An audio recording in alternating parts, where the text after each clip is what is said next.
Right guys, let's make this creme brulee in between of customers. Look, I'm quite ready here.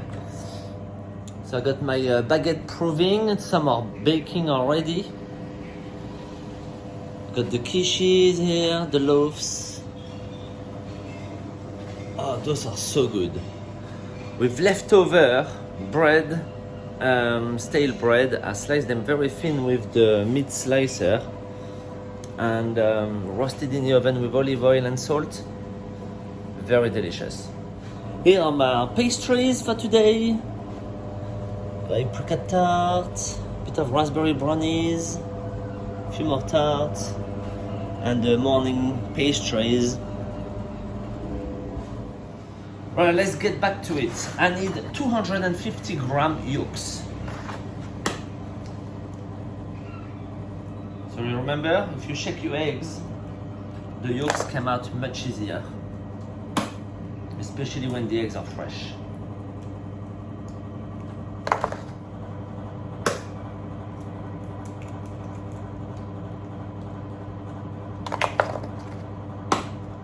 Alright, so I got my yolks here, 250 gram. I'm gonna add some custard sugar.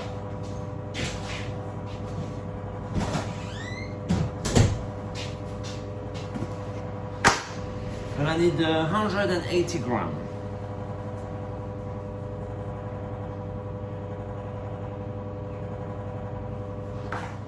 I'm gonna whisk it until nice and pale.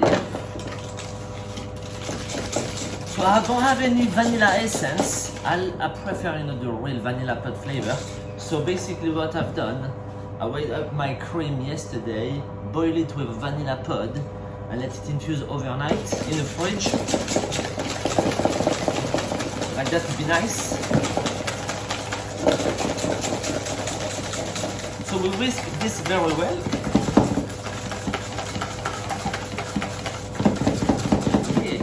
So now time for the cream. I had 875 gram of whipping cream, so infused with the milk.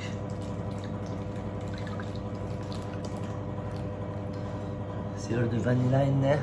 I'm gonna scrape that.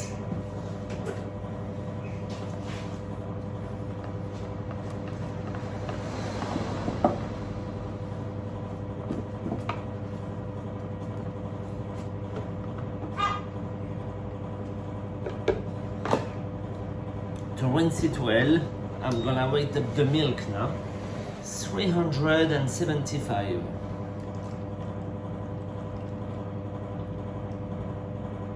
Yeah. Nearly 400, but it should be fine.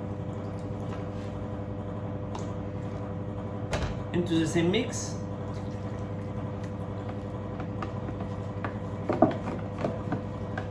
Okay. That's it. Mix it well.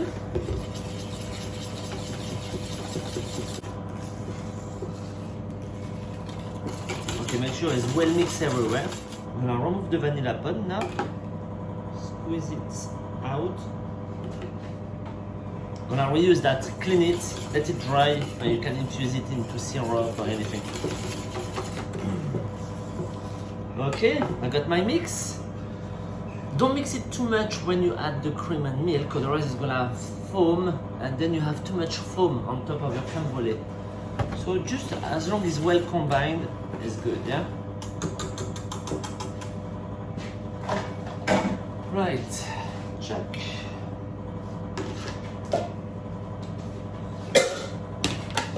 Right, I got those pots, a series of those pots from home. It's like a mixture. Those ones are the best though. Preheat the oven 100 degrees.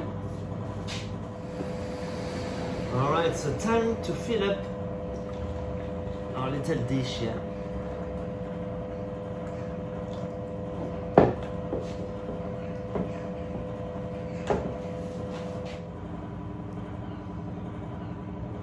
Right to the top.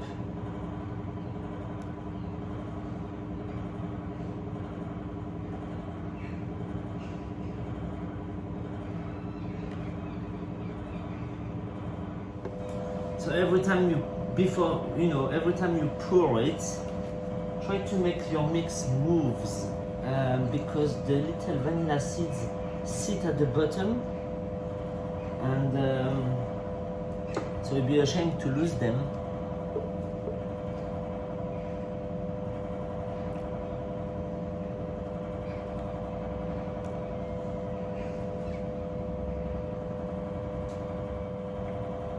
I will always remember one day I've made them into a restaurant I was working, and the customer came back to the waiter and said, the creme brulee is dirty, there's lots of little dots of black dots. He didn't know what was vanilla. How sad. I'm just taking a bit from those to complete my last one, you know.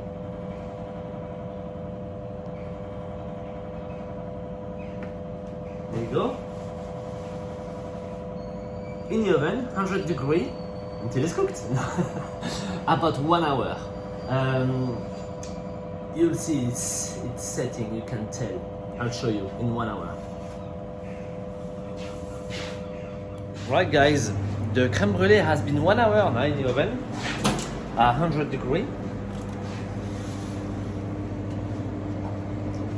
You see, if you shake the tray, it's a bit rubbling, that's normal, but I'm not convinced, so I'm gonna poke it with my finger,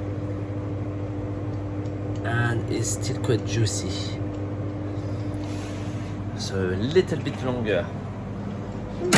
Unusual. Usually it takes an hour, so maybe another 20 minutes. It's okay, we keep it at 100 degrees. We're not gonna increase it, otherwise it's gonna start bubbling inside. We want a nice cream set. Okay, so 25 minutes later, 2 hours later, that's it, they're done now. When you shake, it's fluffy up a bit.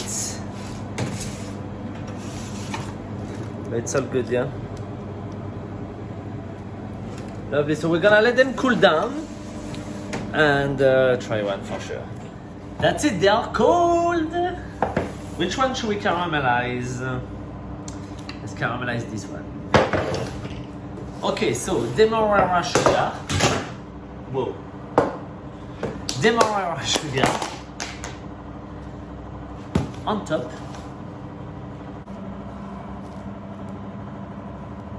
Fully recovered.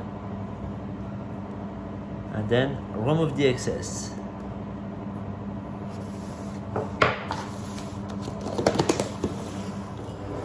Right, so to torch it, I'm gonna put the flame not too close and not too far away, because if it's too close, it's gonna burn straight away.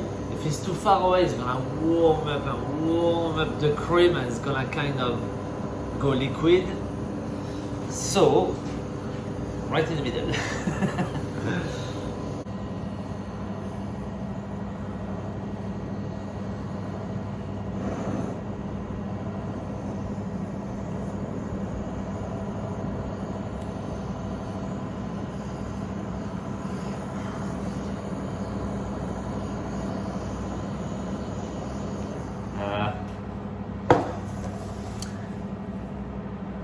Something like that.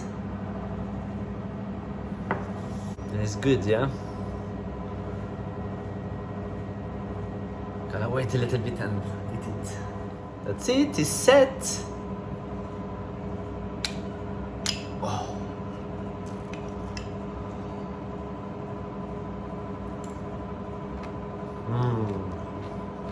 Look how creamy it is. But it's creamy but light on the same time because we add some milk. Every time I go to a restaurant I order a creme brulee, I'm never really satisfied, but with this recipe I'm really happy. So good.